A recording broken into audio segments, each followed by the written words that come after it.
Charles Haley. You're listening to Nothing But Niners. This is Kyle Juszczyk, and you're listening to Nothing But Niners. So now they've got to start from deep in their end of the field, and Garrison Hurst takes advantage of it. He takes the handoff, sweeps to his right, gets to the 20. He's in the 30. Needs to cut in. He comes back up the right sideline. Breaks a third tackle. Comes down to the 30. He's down to the 20. He's down to the 10. He's down to the 5. He's into the end zone. Touchdown! Touchdown! 49ers! 96-yard run from scrimmage. Garrison Hurst breaking tackle after tackle. Sweeps down the sideline. Throws off bodies like clothes after a marathon. Young, back to throw. In trouble, he's going to be sacked. No, gets away. He runs, gets away again, goes to the 40, gets away again, to the 35, cuts back at the 30, to the 20, the 50, the 10. He died. Touchdown, 49ers. Third down, Alex takes the snap. Alex looking down in post, and it's good. Touchdown! Touchdown, 49ers!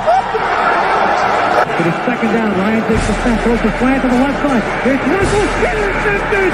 The 49ers pick it, and Navarro Bowman is redemption! Navarro Bowman running it all the way for the touchdown! No greater redemption! San Francisco 49ers, we can do whatever we want. Click, click, boom. What is going on, faithfuls? It's your boy Mike from Nothing But Niners crew. And guys, we are here on another fantastic day, man. I know we are going to be reflecting on a loss, but let's first and foremost start with some positivity, man. Today is November 11th, and so I want to wish a happy Veterans Day to all of those who have served and are serving in our country. Not going to get all political or anything like that here. However, we still got a lot of good stuff going on here, and I don't want to move still. Not yet. Not yet. I don't want to move still. So salute to everybody who has paved the way, those who have gone and fought for us, those that are still with us, those who have passed on.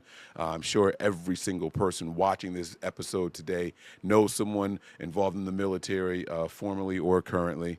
And so just make sure you guys go out there and show some love to those vets, all right? I'm going to run through some formalities really quick, all right?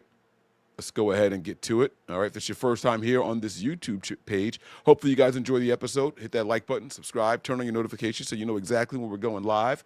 Give us a follow on some of our social media platforms. We're going to start with Snapchat and X. Those handles are Nothing But Nine, ERS. We also have Facebook, Instagram, and Twitch. Those handles are Nothing But Niners. All right, we're so much closer to the bye week. If you are watching right now on the Twitch, that appears the way that it looks on the screen, Nothing Space But Space Niners.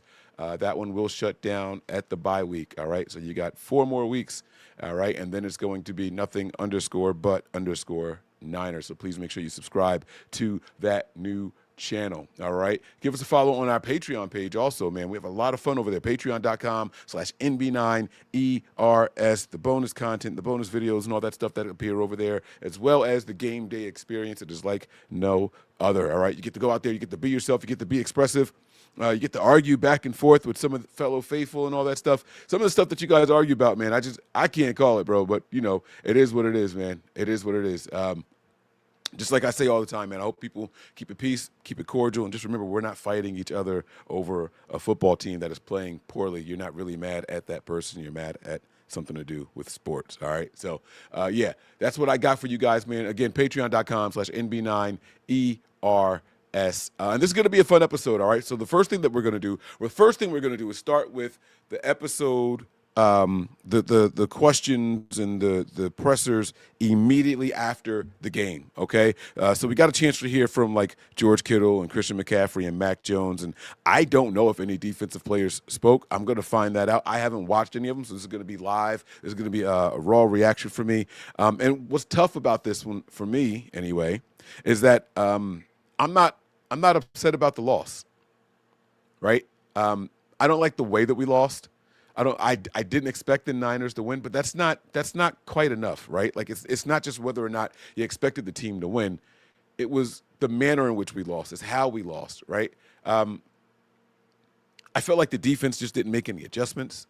I felt like the defense kind of just went out there and just kept going through the motions, and that's going to be a part of the learning experience for a lot of these young guys and first and second year guys in that secondary and things of that nature.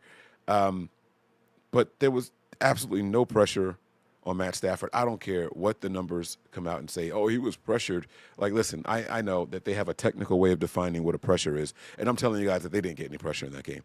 Matt Stafford was out there doing whatever he wanted to the 49ers all game long. And congratulations to the Rams. You guys won your Super Bowl. You guys won your Super Bowl.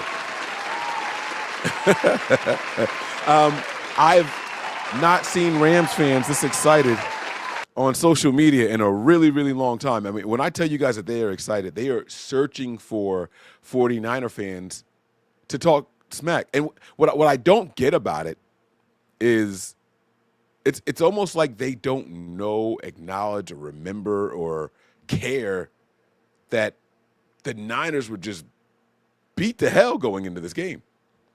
Like they just don't seem to care, or maybe they do, right? Maybe they are celebrating the injuries also, right?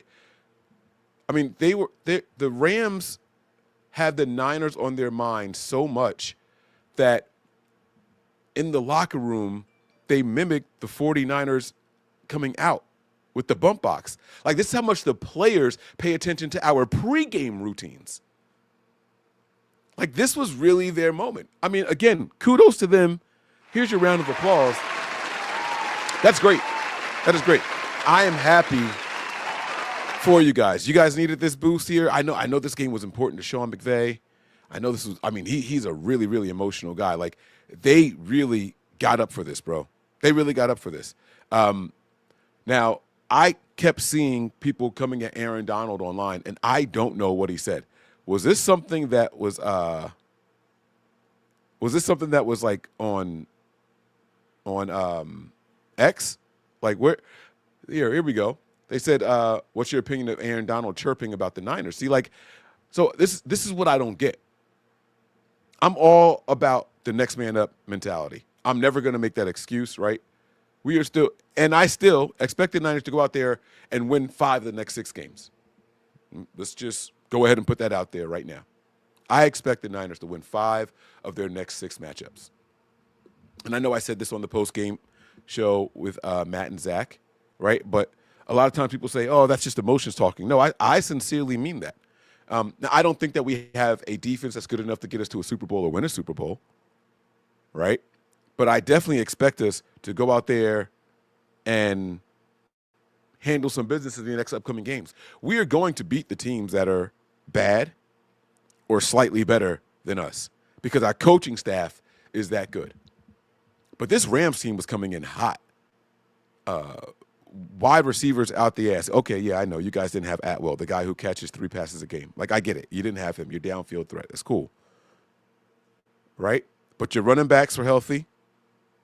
You got your starting 2 wide receivers that are healthy. You guys use 6 different tight ends. Kudos to Sean McVay out there, right? Like, and then your defensive line was healthy against our replacement level first game back guys. Like, I'm just not sure how you hang your hat on this one and you go out and you celebrate this hard.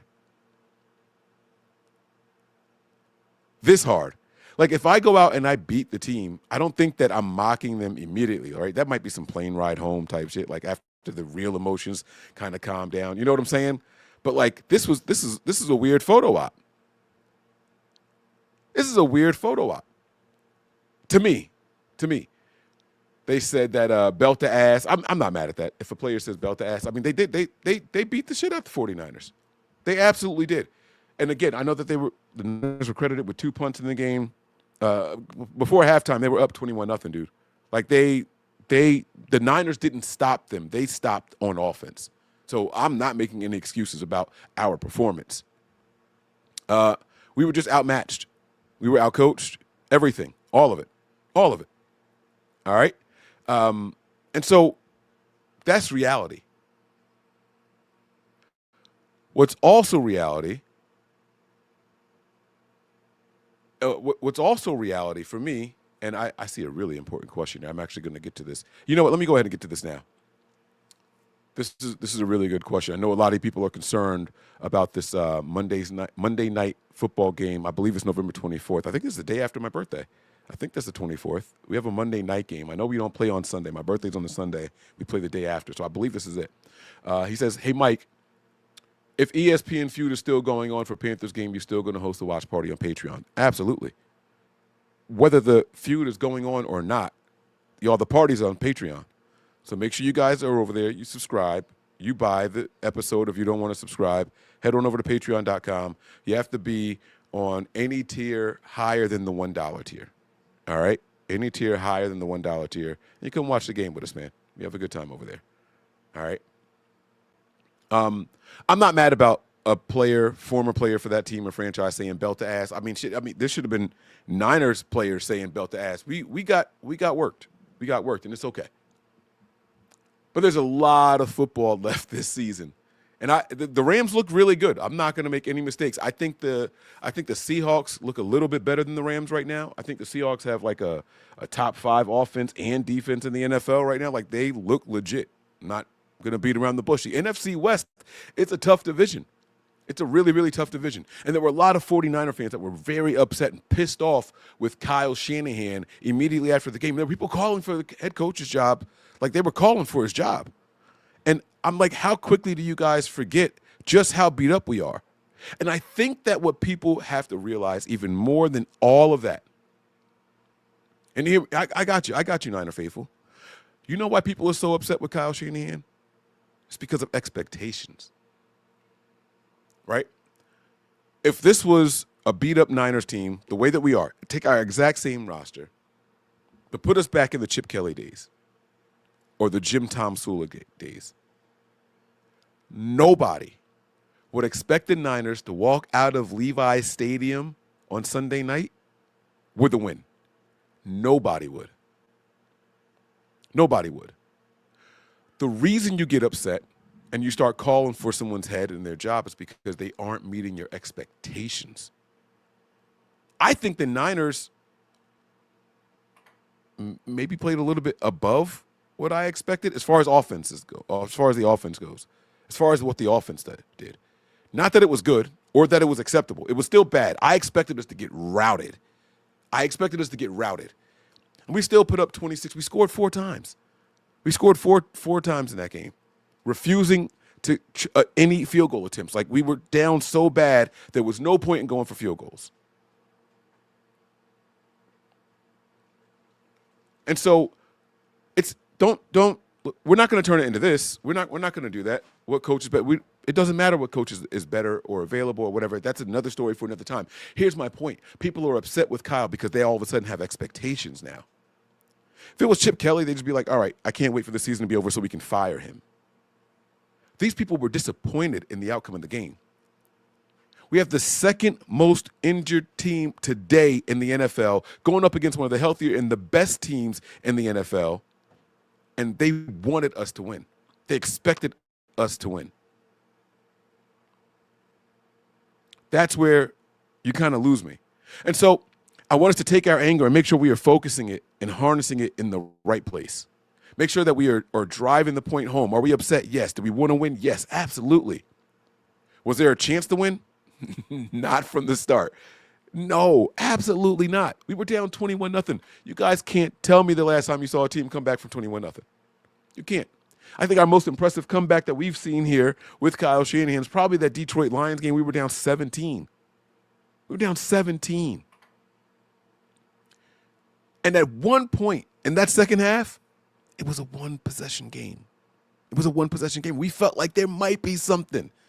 And that defense said, yeah, but nah, we're going to let them go ahead and do their thing. We're going to let them do their thing. And I'm not saying that you guys shouldn't be upset with Kyle Shanahan. I'm not saying that those expectations are ill-placed. They're good expectations because Kyle's a good coach, right? Like, he is a good coach. This is a good team. Kyle's not perfect, though. He absolutely can improve. 100% can make better decisions at certain times in games. He could have made better decisions in this past game on Sunday as well. I'm not saying that he was great. That's not what I'm saying. But I am still going to hold my grounds and say that Kyle Shanahan should be head and shoulders the lead candidate for head coach of the year. He's doing so much with so much less. All right? So let's hear what the players said. I'm going to also check and see if there was a defensive run of play. I don't see. I only see these three guys speaking last night. So, all right, I'm going to go ahead and play this, and then we're going to do the phone call from Kyle Shanahan from today. All right, or Monday. I don't even know what today is. The Monday presser. Oh, that's right. I was supposed to go live yesterday. Yesterday was my daughter's birthday and Miss Debbie's birthday. Happy birthday to you two. Applause again. Happy birthday to you both. All right, and anyone else whose birthday it was. Also, my aunt's birthday and all that. So there was a lot going on. I do have the locker room interviews, but so check this out. But listen, so we were supposed to go live yesterday, and I intentionally wanted to go live after everybody left for my daughter's birthday because I wanted to do the show with her here. She likes saying hi to you guys. Every once in a while, people will send super chats, and I give her the cash, like, on the spot. So I was going to do that whole thing, say happy birthday to Miss Debbie, break down the pressers. And her little grown ass decided that she wanted to go spend the night at her grandma and her uncle's. She left me. She left me. She left me. Excuse me, bitch. So no, ignore the last word. That was for the excuse me part. I'm not calling my daughter the B word. All right, that's not what I was doing. She left me. Don't try to stand here and open with the shock. She's standing here now, all curly haired, acting like she's surprised that she left. She's the one that decided to leave, right? So not only that, early in the morning of her birthday, the girls are all in and out the bathroom, and they broke the bathroom light. All right, we can't turn off the light in the bathroom. And so, me being dad, I'm going to run to Home Depot and buy a new light switch, and we're going to get this fixed. And I do it in the morning. On my way to work, I do it in the morning. All right? Now, I don't have time to get it fixed. I got to drive an hour to the office. I had to wait until 9 o'clock for Home Depot to even open, which, by the way, I thought they opened with the Roosters. And Jesus, why does my Home Depot open at 9? I don't know. Anyway, I get to Home Depot, I buy it. I bring it back here, and I call my wife. I say, hey, your dad knows how to build a house. Let's find out if Pop can come and fix this light before people come. People are coming at 6:30 tonight, right? They said, cool. He decides he's going to come at 6 and try to fix the light. 30 minutes before people are due at my house to celebrate my daughter's birthday party. Guess what wasn't fixed in time, guys? In fact, while people were here, we are working on the light. Y'all know that this man didn't have me kill the fuse to the bathroom light. You know why? Because it also controlled the other side of the wall, which is where the birthday cake was and all that stuff. So he's in there with a metal screwdriver, and then all of a sudden, poof, the whole light's out, just gone. My daughter's birthday celebration is happening at the same time. We got it fixed. A couple light switches later, a few more trips back to Home Depot. We fucked those little light switches up. They were all burnt and singed and brand new. We did this. That happened twice. Put the lights out in the house. So one time where I had the screwdriver in my hand, it was one of those where you could pull the thing out and turn it around and flip it to the flathead. Bro, the top popped off and shot across the house. It was the craziest thing. I think smoke might have came out my mouth. Y'all would have thought I was smoking hookah in the bathroom. But it's all good. My daughter decided I'm leaving. She left, so we did not go live yesterday. All right? So that's why if you guys hear me say what Kyle Shanahan said today, it's because I'm talking about what he said yesterday because this was supposed to be the Monday episode. All right. Let's go ahead and get to it. Is there something that you want to say? Because you're standing here like you want to defend yourself. Is there something you want to say? And if so, you got to speak up so they can hear you. If not, then I don't want to hear it. No, I didn't. And now you do. Come on. Just nice and loud. Just say it nice and loud so they can hear. Come on. Yeah, I didn't think so. She's guilty. She left. Now, I'll shoot you a little bit of bail. Right before she left, she was like, oh, I can stay if you really want me to. No. Now, just go. I was frustrated. I didn't get any birthday cake. My wife made a custom cake for the little girl, and my family members just ate it all. Like, it was just, but did you enjoy the cake Mommy made for you? Yes, and I offered you my piece because Ari didn't She want did. hers. She offered me her piece. The birthday girl offered me her piece. And then Ari offered hers because she didn't like it. And then you said no. After she ate off of it. And then I was frustrated, and it was just principal and stubborn dad stuff. No, don't give me your leftover cake that you ate. I don't even eat off of your guys' spoons. All right, anyway. All right, we're getting sidetracked. So that was our day yesterday. Did you have a good day? Yes. Did you have a good day today? Yes. All right, then that's all that I care about right there. So that's it. All right, here we go. All right, here we go. Here we go. Let's go ahead and get to it, man. We got George Kittle here. I'm going to put the closed captions on. Let me take the banner off so you guys can see. Do we want to do a black background? Do we want a black back? Nah, we'll leave the red. We'll leave the red. All right, here we go. Let's hear what George Kittle has to say here. Hopefully I got the volume up. How tough was it to try to come back? And you guys. No, Howdy starts it. Howdy. There we go. Now we can go. What's up? How tough was it to try to come back? And you guys did. When you guys were down 21-0, you guys made it a game, one-score game, and then what happened after that? What happened after that? I mean, we started the game off with a punt, a fumble, a fourth down turnover, a touchdown, and a punt. And I'm pretty sure, like I said, since I've been back, is that our team is going to have to rely on our really good veteran offense to score a lot of points and not turn the ball over. And we didn't really do that today. And so I think that's going to be the case moving forward. Our offense has to play at an incredibly high level. We have to score a lot of points. We have to not turn the ball over. And I think our defense is going to get better and better throughout the week because we still have a lot of young guys. We have a lot of guys missing. But we have to help out our defense. And that's the way the season's going to go. Our offense has to play at a high level, efficient, not turn the ball over, score points, score in the red zone, and then we'll win a lot of games. But George is in his bag. I'm going to rewind this a little bit. And I also want to say, I see this person Buff Sucks in here. Listen, guys, we're not banning somebody because they come in here to throw shots at the Niners. We lost. We got to take it. We got to take it on the chin. Now, I expect y'all to clap back at this person. Be respectful. No personal attacks. Buff Sucks. That's why you call somebody racist. Let's not do that. You said racist against the truth, which is an odd statement. Let's find a better way to say that. All right. But yeah, no. Y'all handle your business in the chat over here, okay? Y'all handle your business over here. Saying Shanahan loses 10 games a season without Christian McCaffrey. He forgot about Raheem Mostert that nobody knew, right? Super Bowl appearances. Y'all got that. Y'all got that. Handle that. Go ahead, y'all. But don't ban him, though. Don't ban him. I haven't seen him say anything like really, really egregious to get banned. So, all right, let's run this back a little bit. George is in his bag, and he's not happy. So, I think that's going to be the case moving forward. Our offense has to play at an incredibly high level. We have to score a lot of points.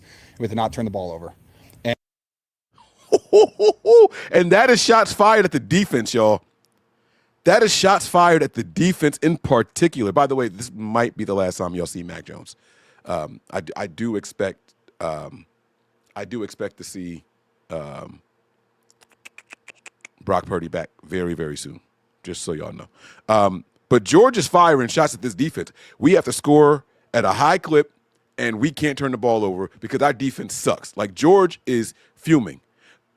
This is why I like doing these, because George would never say this on a day in the middle of the week. A fumble, a fourth down turnover, a touchdown, and a punt. And I'm pretty sure, like I said, since I've been back, is that our team is going to have to rely on our really good veteran offense to score a lot of points and not turn the ball over. And we didn't really do that today. And so I think that's going to be the case moving forward. Our offense has to play at an incredibly high level. We have to score a lot of points. We have to not turn the ball over. And I think our defense is going to get better and better throughout the week because we still have a lot of young guys. We have a lot of guys missing. But we have to help out our defense. And that's the way the season's going to go. Our offense has to play at a high level, efficient, not turn the ball over, score points, score in the red zone, and then we'll win a lot of games. But if we're not doing that, that's going to happen. Now, I want to remind you guys of a stark difference than what Fred Warner said in week 2 or 3, something like that. He said, if we hold opponents to 17 points, it's a win every time. It's a win every time. Do y'all understand the difference in the people that we have lost on the defensive side of the ball? First-round picks, 2 of them on the defensive line. 2 first-round picks on the defensive line gone. All-pro Fred Warner. Like, we have lost some people. And there's others, by the way. I'm just not even going into all of that. But this is what it's all about. I like this passion right here from my man George Kittle, man. Dropping truth bombs on him, man. Let's go. Let's go, baby. Is the win-loss rhythm that you guys are on right now, and how do you kind of terrible question. Win-loss doesn't matter. Stringing wins along is really fun. I will say win-loss is significantly better than last year when it was like loss. So as long as we're not like getting worse as a team, like I thought, besides the turnovers and stuff like that, our offense still, we were moving the ball. I mean, Mac Jones had a hell of a football game. Was he 33 of 39? Right? Yeah. I mean, the interception actually is a catch. It's not a complete pass, so 34. He said that to me, and that was his idea. That's funny. But, like, it is frustrating. Like, losing sucks. Just is what it is. I hate losing. It's not very fun. But as long as, like, we're getting better, and the Rams are the number one defense in the NFL. They're, like, everyone's favorite team in the NFL. So, like, was that a must-win game? I don't know. I mean, I want to win every single game, but we still have plenty of games in front of us that if we win those, we'll put ourselves in positions to succeed at the end of the season. So we just can't let. George is in his bag. Was it a must-win? Yeah, I don't know about that.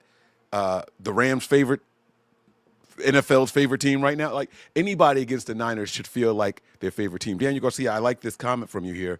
I'm going to respectfully disagree. He said, I get what he's saying, but that mindset can also have them pressing, which can be mistakes. That's why he said we're going to have to lean on our veteran offense. Veterans don't press. They go out there and they take care of business. Veterans don't fold under pressure. They rise, right? The veterans are the diamonds that have been made from the pressure, not the coals. So we're gonna have to lean on some of the elder statesmen of this team. And the offensive side is the elder side right now. That defense right now on that field that we're running out there right now is one of the youngest defenses in the NFL. It's not a question. It's the truth. It's one of the youngest defenses out there now that Fred Warner's not there, Nick Bosa's not there. You know what I'm saying? Like, we are extremely, extremely young out there. A lot of second-year guys, rookies out there. Like, this is saying something here. So I'm not worried about the offense having to press. Right? While Kyle Shanahan was down 21-0, I'm saying in the Patreon, there's no 21-point play that's going to make a difference in this game. They just got to go out there one drive at a time. They're going to have the right mindset, Daniel. I promise you that. I promise. This loss turned into another loss. So we have to figure out a way to not screw off next week and go into Arizona and have a really good game against them. Based on what you're saying about the offense, it seems like the margin for error is pretty slim. How do you make sure guys don't press to make sure that you're trying to be perfect offense? Here you go. I mean, I don't think we need to be perfect. Like, again, Mac Jones has been our quarterback for how many weeks? He's our backup quarterback, and he's been playing really, really well. We don't have Ricky Pearsall. We don't have Brandon Ayuk. I missed 5 games. Like, we have a bunch of guys out there who just love playing football. I mean, Kendrick Bourne had 300 yards in, like, back-to-back weeks. He had 150 yards. Like, so we have guys who can make plays, guys who love playing football. I don't think it's not like a pressure thing on us. It's just hey, go out there and execute, man. Like, you know how to do it. Everybody here, like, our receiving room has 2 30-year-olds in it. Like, we're smart enough to go out there and play. And Juwan's been in this offense long enough. Like, we just got to go out there and execute, not turn the ball over. Just do what we're supposed to do, and our offense should score a lot of points. Kendrick mentioned that he thinks after a win, sometimes there's a tendency to get a little relaxed, feel like maybe you're farther along than you are, not you personally, the team. Do you feel that way? No. The only thing, like, the crazy thing about football is, like, you could have an absolutely terrible week of practice, and then if you go out there and win on Sunday, who really cares about the week of practice because you won on Sunday? You could have a fantastic week of practice, and it sets you up for success on Sunday, but if you lose, it is what it is. Like, I don't think we had a bad week of practice. I think guys are moving around. I think it was difficult. Guys are definitely banged up. After back-to-back, long flights, stuff like that, guys were tired a little bit. But, like, I felt the juice on Thursday, Friday. Saturday, guys are excited to play. And I still felt the juice out there. It took a little bit for our defense to, really, like, come together, get a stop. But they're young defense. It's going to take them a little bit. Sal's going to coach them up. It is what it is. But, all my expectations are just for the offense and to continue to just execute and stop turning the ball over.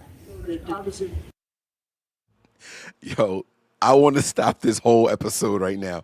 George Kittle is laying it down, bro. This guy is quickly going from one of my least favorite guys to watch at pressers to this is my favorite George Kittle presser ever right here. He said he has no expectations for the defense. I've never heard him say something like this before. I have no expectations of this defense. And again, it's not because of Robert Saleh. He knows what they're playing with right now. It is what it is. But, all my expectations are just for the offense and to continue to just execute and stop turning the ball over. Obviously, Mac, at this point, I'm sure doesn't really surprise you, but, looking back to when he first got here, did you expect Mac Jones to be this good? No, I did not. Nope, I did not. Nope. It's awesome.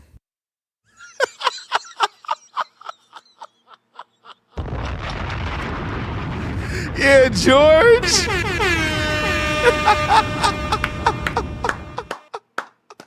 Wrong, Retro. George will sugarcoat a lot of shit under normal circumstances. And later on in the week, if he speaks again, I'm sure he'll be back to sugarcoating, right? Did you expect Mac to be this good? Oh, we always believed in him. You know, I mean, we didn't know what he could be here in this offense. And, you know, you don't know what to really expect from a guy in their first year. But he was a first-round pick for a reason. There was a lot of positive fluff that George Kittle could have said. Did you expect him to be this good? Nope. No. Nope. Not at all. Like, my man is in his bag and is absolutely making my day. This is what I'm talking about. This is the George I like to see right here. I'm running it back. Yeah. Surprise you, but I mean, looking back when he first got here, did you expect Mac Jones to be this good? No, I did not. Nope, I did not. Nope. It's awesome. What a hell of a football player. I get why he was a first-round draft pick. 33 of 39, wherever the statistic was, that's a hell of a football game. Like, he is playing really well. He's not, like, dangerous with the football either. Like, he makes good throws. He forces a couple of, once in a while, but he's doing a great job. And, like, our offense isn't an easy offense for a quarterback. Like, I think besides, like, quarterback and tight end, in my opinion, are the two hardest positions in our offense, just of what's asked of you on every single play. Like learning the plays wise, like, you're just required to do so much. And Christian's up there too, because he does so much too.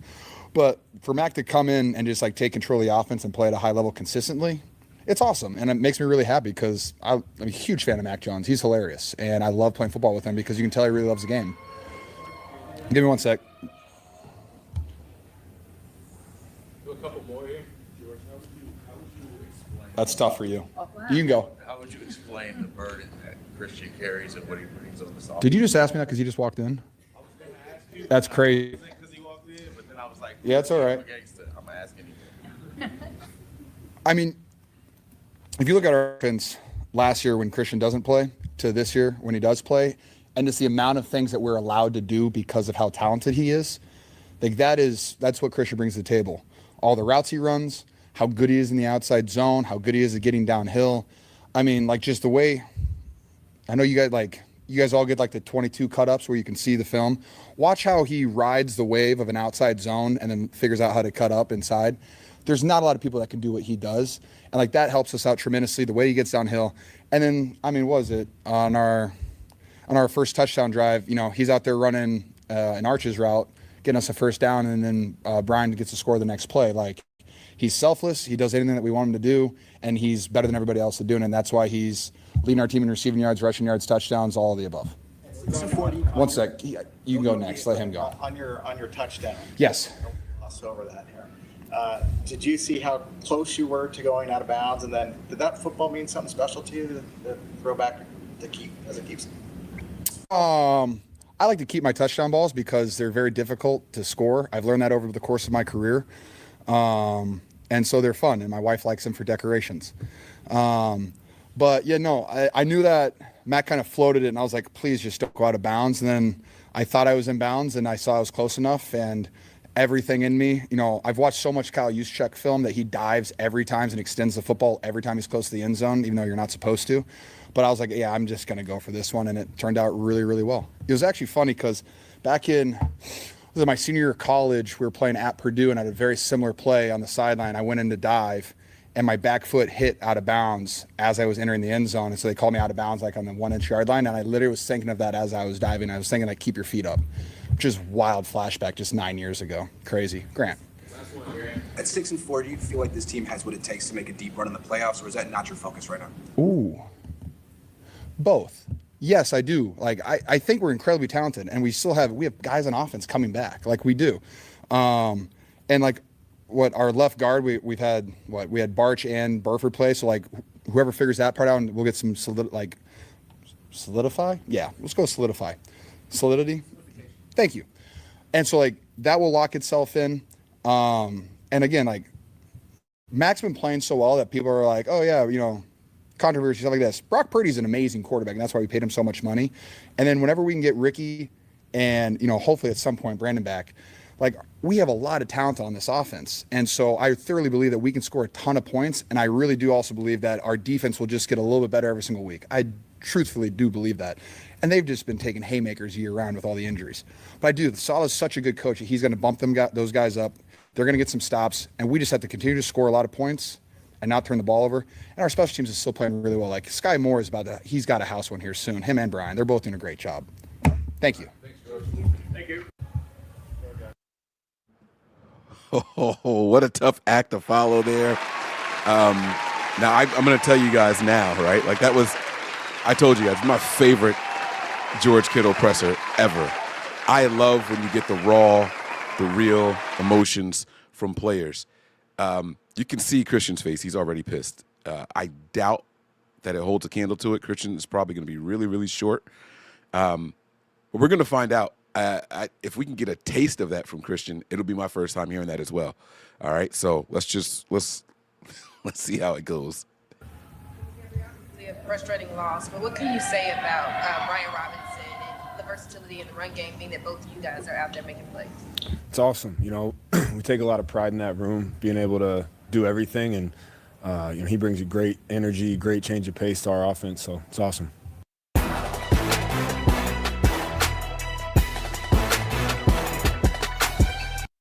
Christian, what do you think of Jones? Jones last week completed 79%. Today he completed 85% against this defense. What do you think of the way he's playing? He's a baller, man. Yeah, he's a baller. He commands a huddle, knows where to go, has great poise, and he's a baller. We got to be a little better for him. Emotionally, do you feel the same as George does, that you guys have the players to make the run for this? Yeah, absolutely. I think we can be our own worst enemy sometimes, and I think if we just stay on our P's and Q's and continue to be efficient and not have mental errors and other things like that, we have a chance. We always have a chance. I've said this every week, but I think the beauty of this league is you can win every game and you can lose every game. That's also the challenge. But yeah, we definitely have the guys. Today wasn't our day. We got beat. We got to move on, just like we do every week, and get back to the drawing board and play hard the rest of the way. Christian, Dom said that you said something about after wins, or this team responds better after losses than wins. What have you seen?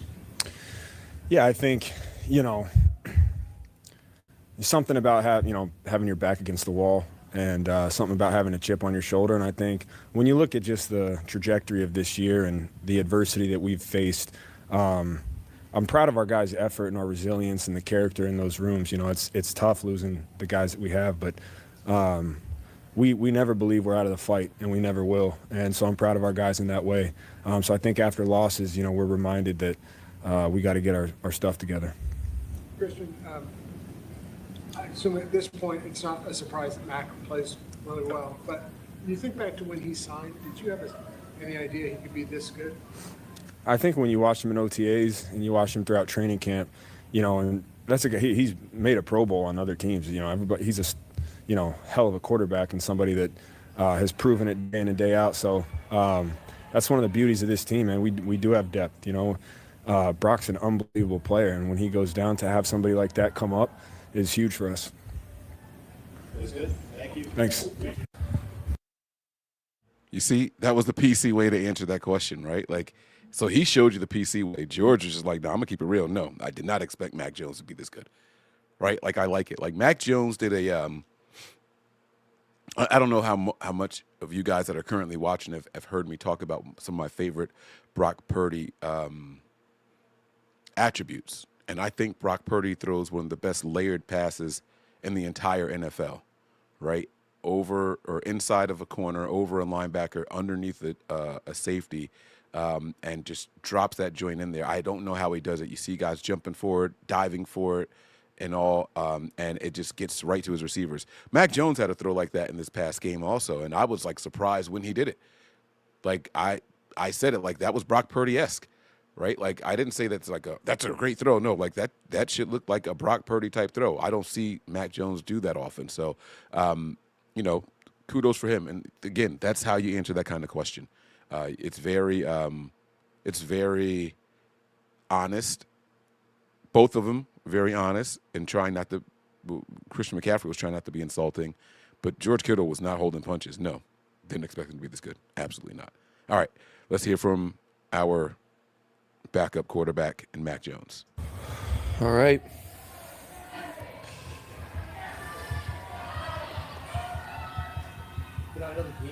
Obviously, you want to win the game, but individually, you completed 85% today against a pretty good defense.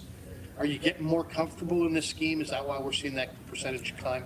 Yeah, that's the goal, just be above that 65 or more percent. Just keep moving the ball, and didn't start fast. Like last week, we started pretty well.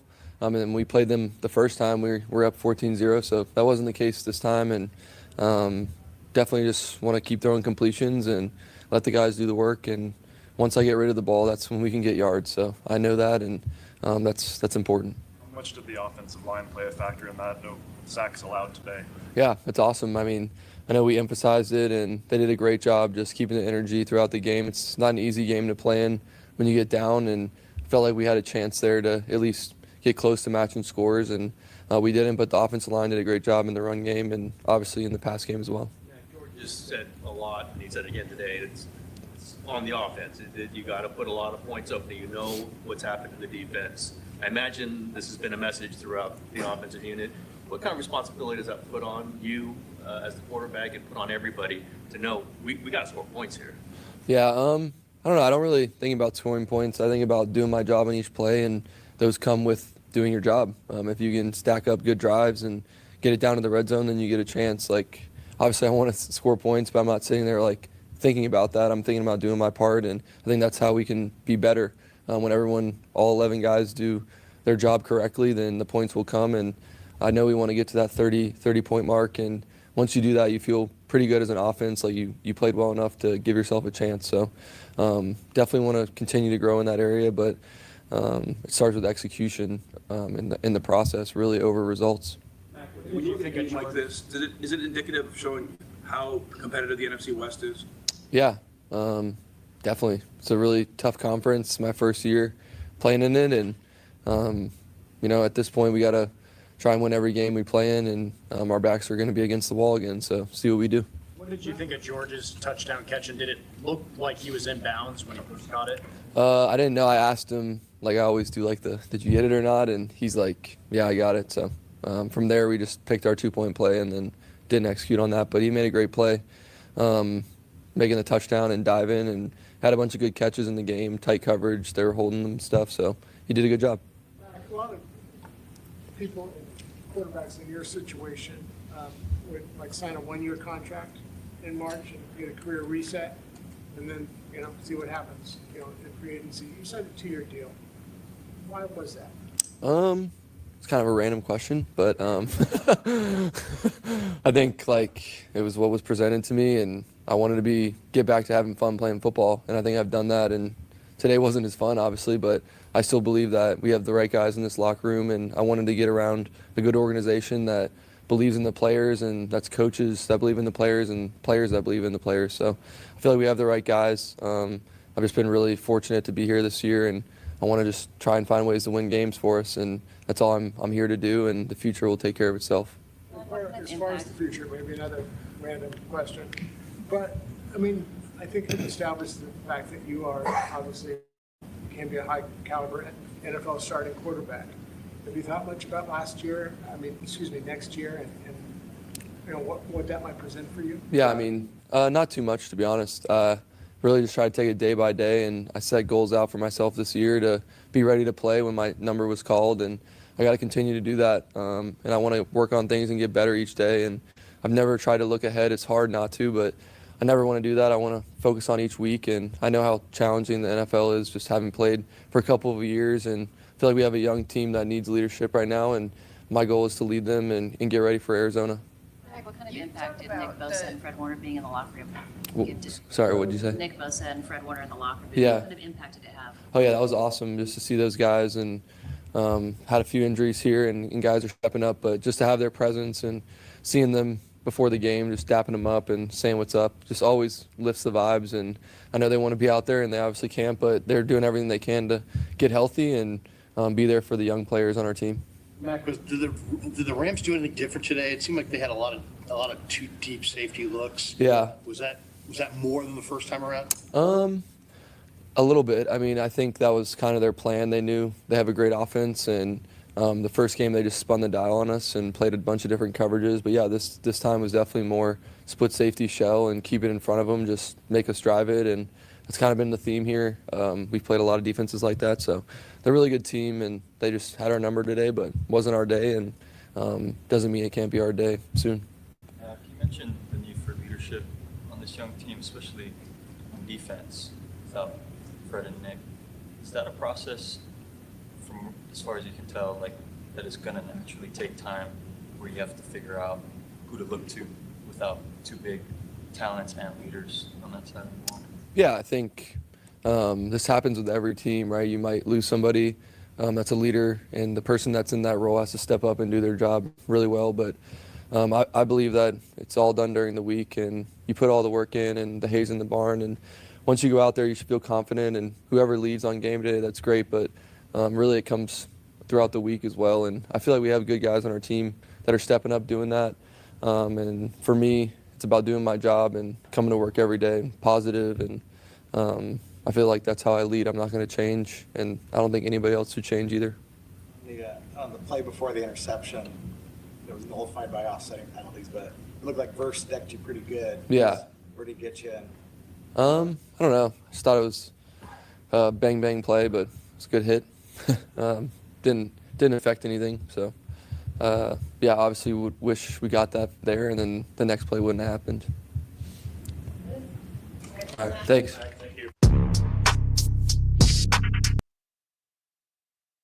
All right, so that does it for those guys. Again, hell of a set of pressers right there, man. That was really good. I love it. I absolutely love it. So this is where we are now, guys. All right, I am going to I'm going to bring Kyle Shanahan up to the stage. All right. Dude, Buff, you're talking to yourself at this point, dude. You're repeating everything that you're saying. No one's responding to you anymore. I don't know. Well, I mean, sure, keep going. You be the lead commenter in the chat. That's cool. Excuse me. All right, we're going to bring Kyle Shanahan in. I'm going to try to move to the side so I can share the stage with Kyle. There we go.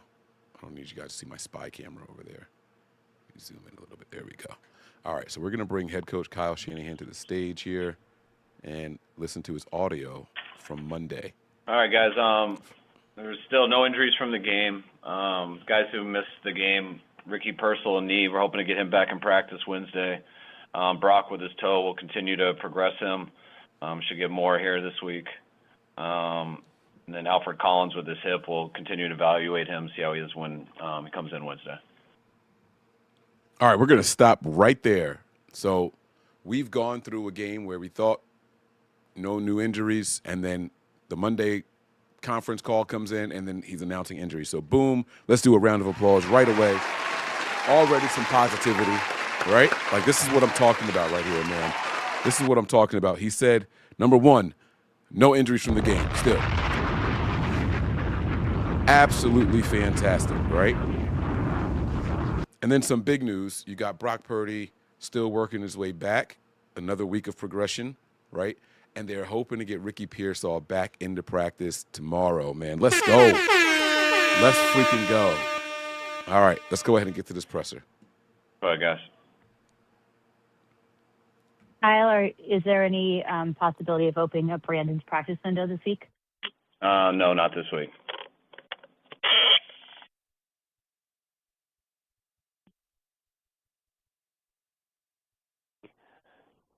Kyle, was there any chance that Alfred Collins was going to be able to go Sunday, or was that not even close? No, it was close. It was. We were hoping he could. It was really a game time decision. He came in and tried to go, and it just didn't improve as much as we were hoping. So, should have better luck and better chance with that this week.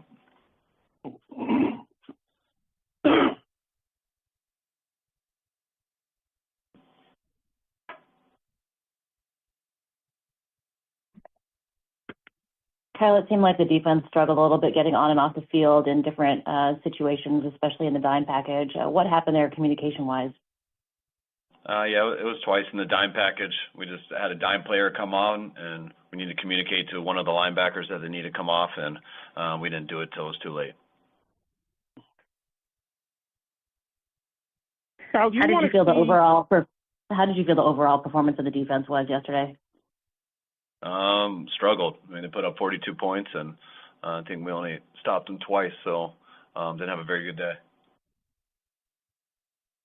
With all this time off, do you want to see pretty much Wednesday, Thursday, Friday practices from Brock with pretty much no limitations before you start him?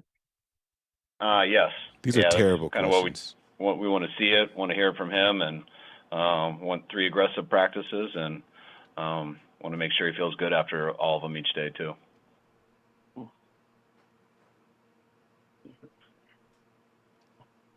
That's not good. You guys had Asante Samuel Jr. we wanted to see that for weeks. Tryout today. Just what's kind of your level of interest there, and what did you hear about or see from him on his visit?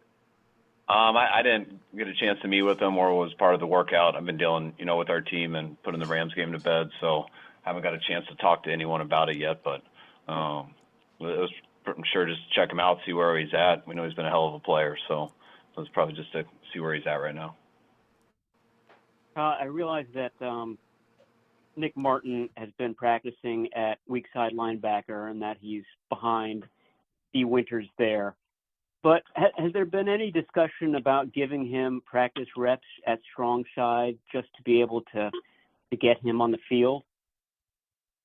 Yeah, there's discussions about it, and when we think that's the best thing to do for our team, we'll do it, but we don't think that is. This is a very important moment right here to stop, myself included. I tweeted out that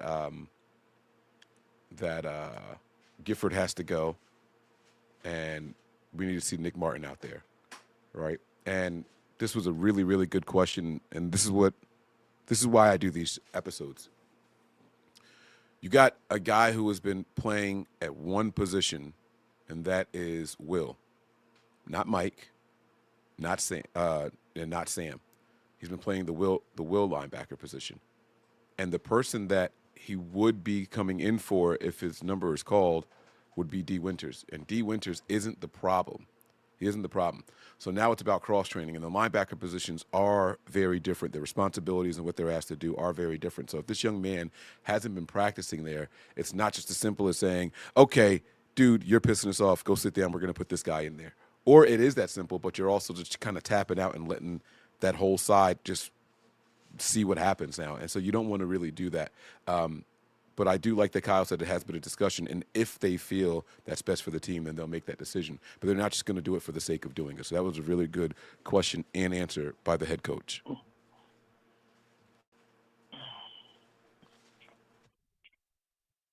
Kyle, it seemed like there was a lot of instances of blitzing, particularly from defensive backs who just simply couldn't get to Stafford, even though they weren't able to get around one-on-one blocks. Was that a persistent issue in the game? You thought that blitzers couldn't get there? No, I thought our blitzers got there all right. Actually, I thought we hit him a number of times. He's just good at getting rid of it, and we got to make sure that when we blitz, we cover better the holes and the hot routes. We made them hot a number of times with a good quarterback. When they're hot, they know how to get rid of it, so they don't just sit there and take a sack. Pretty much all the good ones are like that. We got to do better at covering, to me, to get some better results on those blitzes.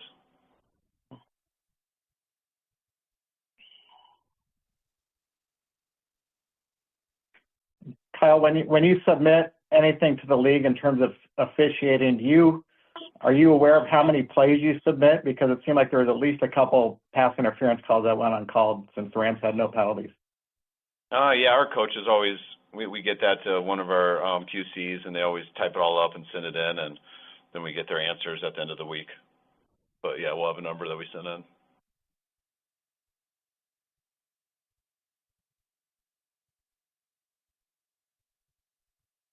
Kyle, when you say rookies, you hope to get him back Wednesday, does that mean he's hit his numbers and that you expect him back there? Or there's still some things you have to kind of check in with him on Wednesday?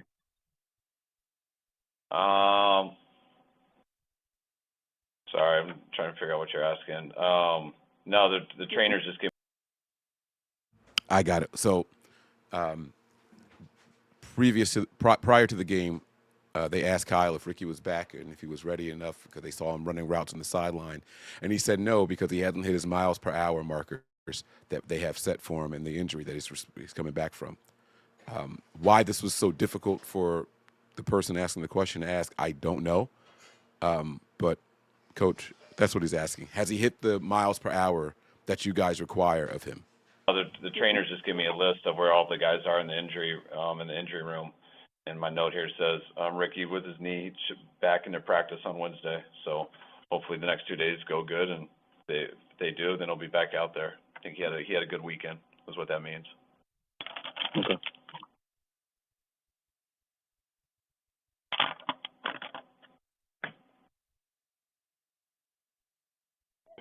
With Kyle, with a lot of the veterans that you depend, some of the veterans that you depend on, no longer ready to play right now, and with a predominantly young team, is a loss like the Rams game where it was fairly one-sided against a division rival and kind of a test to see, whether you could play with the elite teams. Do they look at it that way, you think, or not, or is it just another loss, another game to come back from?